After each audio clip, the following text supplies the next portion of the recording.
There are places on our planet where the clocks have stopped, not the clocks on the wall, but the clocks of human life. These are lands sealed off from the world, held in a strange and silent stasis. They exist on our maps, yet they are not for us. Here the air hums with an unseen energy and the soil holds secrets best left undisturbed. To step inside is to cross a threshold into a world reclaimed, a world that has moved on without us. It is a journey into the quiet aftermath of our own history. They exist on our maps, yet they are not for us. These are Europe's forbidden zones. They are pockets of wilderness where humanity is no longer welcome. The reasons for our absence are written in the very fabric of the land itself. Some are poisoned by the invisible fallout of our ambition, others are scarred by the brutal machinery of our conflicts. They are places where a single misstep can be fatal. The danger is not a predator with teeth and claws, but something far more insidious. It is a danger that lingers for decades, centuries, even millennia. It is a legacy we left behind, a permanent stain on the landscape that nature is now slowly, patiently trying to erase. Imagine a forest where the only footprints are those of wild animals. Imagine a city where apartment blocks stand empty, their windows like vacant eyes. This is not fiction, it is reality. These zones are paradoxes, both terrifying and beautiful. They are monuments to our greatest mistakes, yet accidental sanctuaries if we look closely. What exactly is a red zone?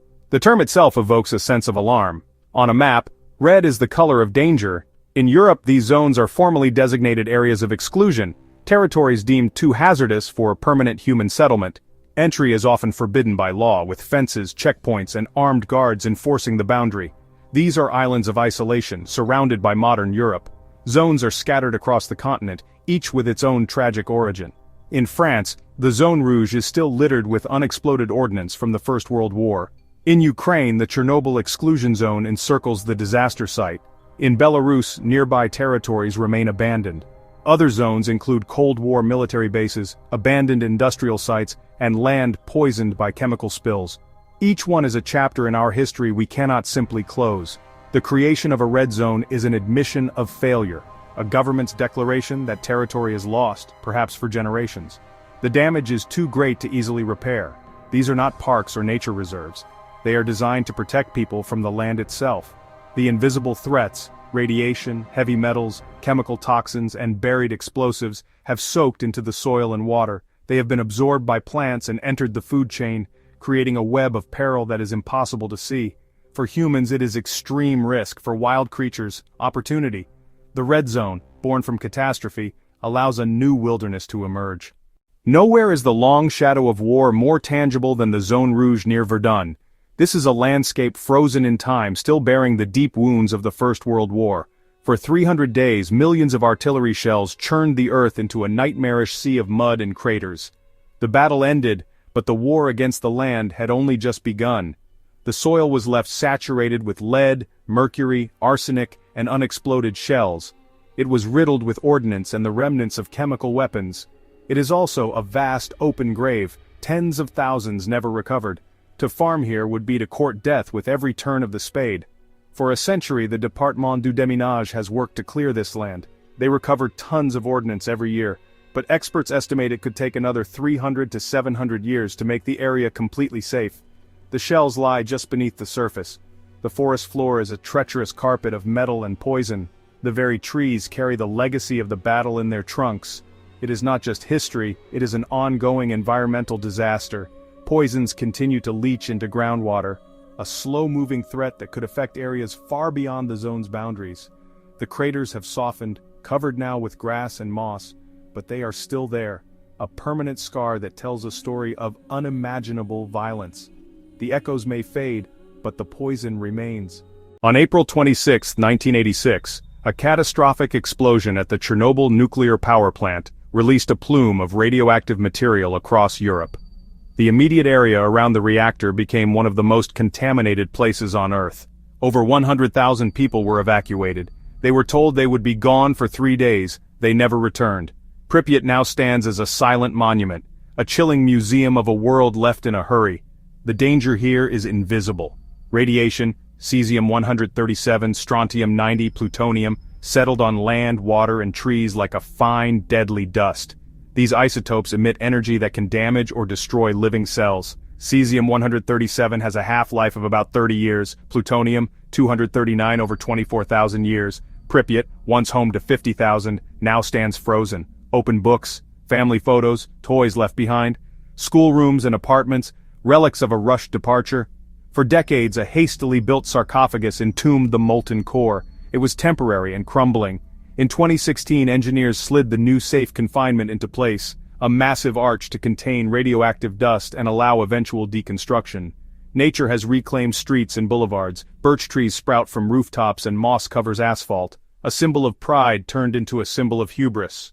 The new safe confinement stands as a shield, a testament to the scale of the disaster and the effort required to manage it.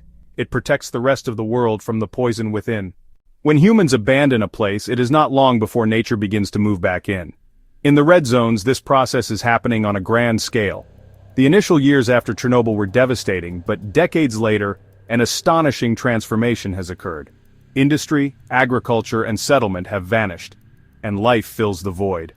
The Chernobyl exclusion zone has, against all odds, become one of Europe's largest nature reserves.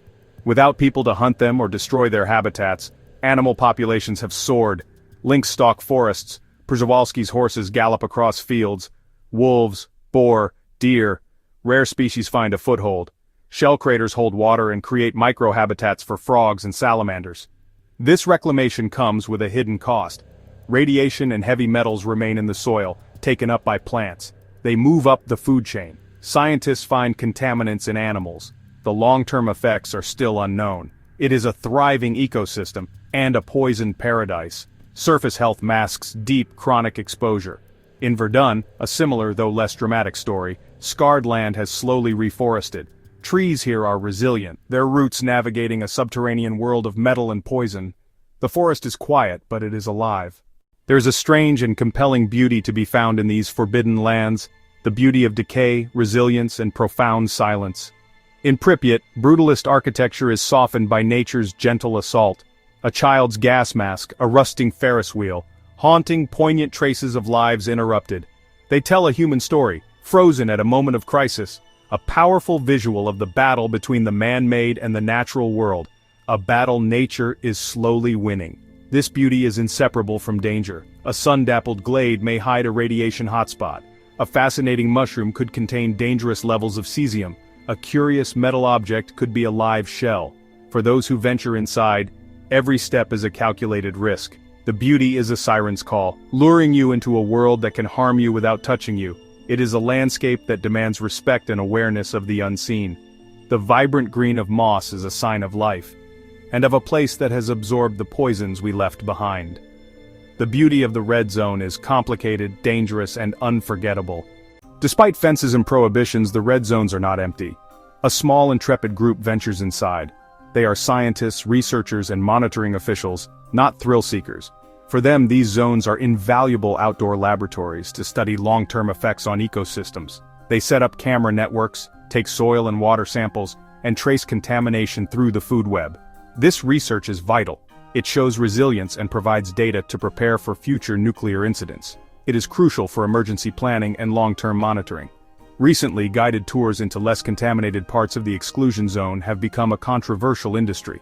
Visitors wear dosimeters. Some call it morbid fascination, others a powerful educational witness. Clearing and managing these zones continues. Thousands work daily to decommission, monitor, and contain. They are the caretakers of our most dangerous legacies.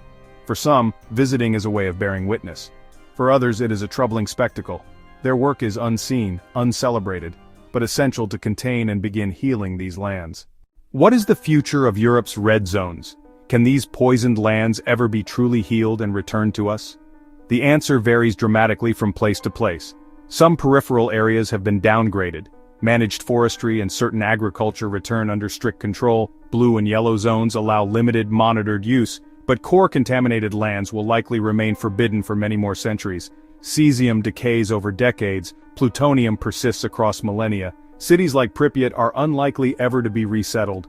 The cost and complexity of full decontamination is immense. Sometimes the best path is containment and long-term monitoring. The most probable future for Chernobyl is a permanent nature reserve, a memorial and a site for study. Healing may mean letting go, formally designating these areas as sanctuaries, not for us but for nature. It involves containment and long-term study rather than a futile attempt at erasure.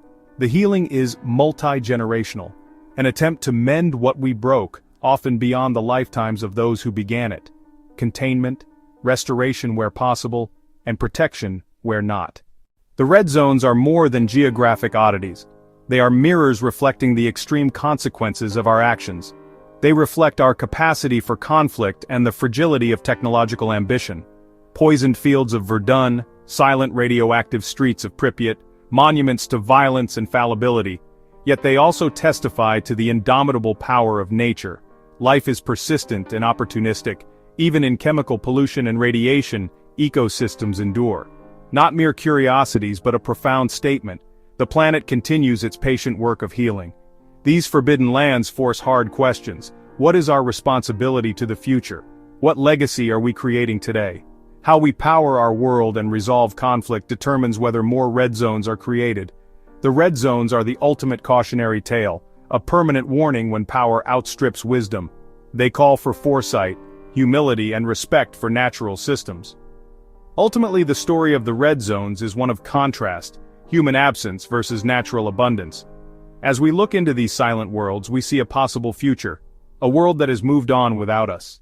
In that reflection, we find the motivation to make exclusion zones rare and isolated exceptions. The red zones show the price of failure written in the soil. They are places of sorrow and wonder, and a call to protect our future.